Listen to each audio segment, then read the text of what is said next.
Ozishdagi 7 qadamning 2-kuni. Ko'proq harakat qiling.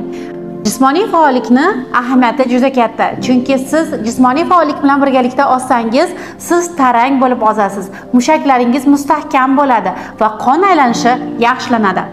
Kun davomida sport zalga yoki fitnesga bora olmasangiz, sizni yosh bolangiz bo'lsa, bemalol ko'chaga chiqib sayr qiling. Xohlasangiz ertalab, uyqudan keyin 50 daqiqa yoki 1 soat davomida, xohlasangiz uyqudan oldin 1 soat ko'chada chiqib sayr qilishni tavsiya qilaman. Hozirda kun salqin, tana 2 barobar yog'larni ko'proq eritadi. Shuning uchun albatta jismoniy faollikni qo'llang. Ko'chaga chiqib sayr qilishga imkoniyatingiz bo'lmasa, unda aziz ayollar, uyda musiqani qo'yib raqsga tushing. U ayollik jozibasini oshiradi. Kayfiyatingizni, ya'ni emotsional holatingizni ko'taradi va ortiqcha vazn